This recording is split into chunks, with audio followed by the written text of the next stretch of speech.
आज की ऑनलाइन कक्षा में उपस्थित सभी विद्यार्थियों का हार्दिक स्वागत। आज हम बिहारी के दोहों की व्याख्या के क्रम में चर्चा करेंगे और बिहारी के दोहों को देखने और समझने का उपक्रम करेंगे। मैं डॉक्टर चंद्रलोचन त्रिपाठी, प्राचार्य राजकीय कन्या महाविद्यालय बहरोड। जैसा कि आप सबको मालूम है कि ये ऑनलाइन कक्षाएं बीए द्वितीय वर्ष हिंदी साहित्य प्रथम प्रश्न पत्र के अंतर्गत सम्मिलित रीतिकालीन कविता के अत्यंत महत्वपूर्ण कवि बिहारी के दोहों की व्याख्या करने की आज हम कोशिश करेंगे। जो व्याख्येय दोहा है, सबसे पहले हम उस पर अपना ध्यान एकाग्र करेंगे, यानी उस बिहारी के उस व्याख्येय दोहे का पाठ कहत नटत रीझत खिजत मिलत खिलत लजियात भरे भौन में करत हैं नैनन ही सब बात। बिहारी का बड़ा ही प्रख्यात दोहा माना जाता है ये, कई दृष्टियों से, अनुभाव योजना की दृष्टि से और क्रिया विदग्धता की दृष्टि से। इसकी हम विस्तृत चर्चा व्याख्या के क्रम में आगे करेंगे। सबसे पहले हम इस दोहे की व्याख्या करने के पूर्व इसके संदर्भ पर आते हैं। संदर्भ के रूप में हम कह सकते हैं कि श्रृंगार संबंधी मुक्तक काव्य परंपरा में अप्रतिम स्थान रखने वाले बहुज्ञ रस सिद्ध कवि कविवर बिहारी द्वारा प्रणीत ये दोहा उनकी यशस्वी काव्यकृति बिहारी सस्सई से ग्रहीत है। इसके प्रसंग के रूप में हम बताने की यहाँ चेष्टा करेंगे कि ये इसमें मूलतः ये जो दोहा है, यहाँ पर नायक और नायिका के भरे भवन में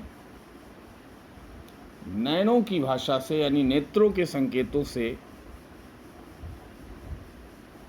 बात करने का वर्णन है और अपना सब कुछ हृदय का व्यक्त कर देने का वर्णन है, जो एक सखी दूसरी सखी से कह रही है। अब हम इसकी व्याख्या पर आते हैं। इसकी व्याख्या पहली पंक्ति को हम देखें। कहत नटत रीझत खिजत मिलत खिलत लजियात भरे भौन में करत हैं नैनन ही सब बात। यहाँ पर नायक और नायिका की चातुरी से, अर्थात आँखों की चेष्टा ही के द्वारा हृदय के सब भावों को परस्पर प्रकट कर देने का वर्णन एक सखी दूसरी सखी से कह रही है। क्या कह रही है, अब इस पर आप एकाग्र हों। एक सखी दूसरी सखी से कहती है कि नायक और नायिका भरे भवन में गुरुजनों के सम्मुख ही आंखों ही आंखों में अपने हृदय की, अर्थात अपने अभीष्ट की सब बात कर लेते हैं। भरे भौन में करत हैं नैनन ही सब बात। यहाँ सब मतलब अपने हृदय की, अपने अभीष्ट की सारी बातें कर लेते हैं, अर्थात अपने अपने अभिप्राय, अपने अपने हृदय के अभिप्राय परस्पर प्रकट कर देते हैं। अब इसकी जो पहली पंक्ति है, जिसमें बिहारी का उक्ति वैचित्र्य और बिहारी की क्रिया विदग्धता दोनों द्रष्टव्य है। देखें, कहत नटत रीझत खिजत मिलत खिलत लजियात, ये चार क्रियापदों का प्रयोग करके इन क्रियापदों के माध्यम से बिहारी ने अपनी भाषा की समाहार शक्ति को दर्शाया है। देखें कि कहत कहत का आशय है जब नायिका अपने हृदय की अभिलाषा को प्रकट करती है, वो अभिसार की अभिलाषा है। जब अपने अभिसार की अभिलाषा को नायक प्रकट करता है तो नायिका नट जाती है। नायिका एक प्रकार से निषेध करती है आंखों ही आंखों में, और इस निषेध करने पर, इस नटने पर नायक और अधिक रीझ जाता है। उसके इस रीझने पर नायिका पुनः बनावटीपन के साथ, कृत्रिमता के साथ अपनी खींच प्रकट करती है, खिजत। और इस प्रकार जब वो खींचते हैं तो दूसरे ही पल क्या कर लेते हैं कि उसके इस खींचने पर उन दोनों के हृदय वो आंखों ही आंखों में मिल जाते हैं। अर्थात नयन पूरी तरीके से दो चार हो जाते हैं, पूरी तरह से मिल जाते हैं, और मिलते ही वो फिर से खिलत लजियात। जैसे ही उन दोनों की आंखें मिलती हैं, अर्थात वो दोनों मेल कर लेते हैं, और मेल होते ही वो खिल उठते हैं, प्रफुल्लित होते हैं, और दूसरे ही पल लज्जात, कहीं कोई देख न ले, इस भाव से लज्जित भी हो जाते हैं। इसका अर्थ कई बार इस रूप में भी मिलता है कि नायक जब कहता है, अर्थात अपनी रत्यात्मक अभ्यर्थना करता है। एक कहावत है, मन भावे मूढ़ हिलावे, न्याय से वो नटती है, अर्थात निषेध करती है, कहत नटत। तो नायिका उसके इस नटन पर और अधिक रीझ जाता है। तब नायिका उसके रीझने की चेष्टा पर बनावट से खींचती है, और उसके बाद मिलत, फिर दोनों इस नयनों की भाषा में अपने भावों का आदान प्रदान कर रहे दोनों नायक नायिका दोनों मेल कर लेते हैं।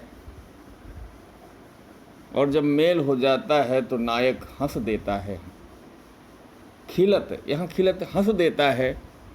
और जैसे ही नायक हंस देता है, उसके हंसने पर नायिका लज्जित हो जाती है। बिहारी ने इस दोहे में श्रृंगार रस के अनुभवों की बड़ी कुशल व्यंजना की है, गहरे उक्ति वैचित्र के साथ। एक तरीके से कह सकते हैं कि क्रिया व्यापार के माध्यम से यहाँ पर बिहारी ने अपनी क्रिया विदग्धता का परिचय देते हुए आँखों के संकेतों द्वारा भरे भवन में बात करते हुए नायक और नायिका के परस्पर मौन विचार विनिमय को एक प्रकार से मूर्त कर दिया है, अनुभूत बना दिया है। बिहारी जिसके लिए मूलतः जाने जाते हैं, अनुभवों की योजना, और अनुभवों की इस योजना में श्रृंगार रस के यानी नायक और नायिका के मानसिक क्रियाओं और चेष्टाओं की योजना के लिए बिहारी प्रख्यात रहे हैं। और यहाँ पर इस दोहे में पूरी तरीके से उन्होंने एक तरीके से पूरी तरह से विदग्ध रूप में वो सफल हुए हैं। अब हम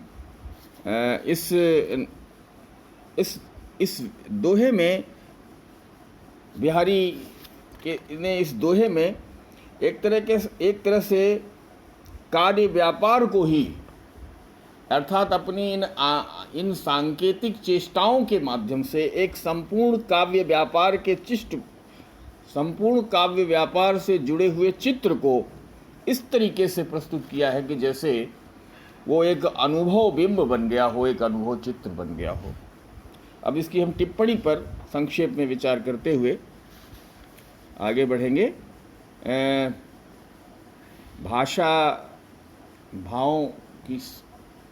भाषा की समाहार शक्ति, यानी बिहारी जिसके लिए मशहूर है, अपनी सामासिकता और समाहार शक्ति के लिए, उसका सुंदर निदर्शन इस दोहे में दिखाई देता है। और जैसा बता चुका हूँ, हाव भाव अनुभावों की योजना में बिहारी को यहाँ व्यापक सफलता मिली है। इस दोहे में अलंकार की दृष्टि से दीपक, विभावना और अनुप्रास अलंकार का बहुत ही कुशल नियोजन किया है।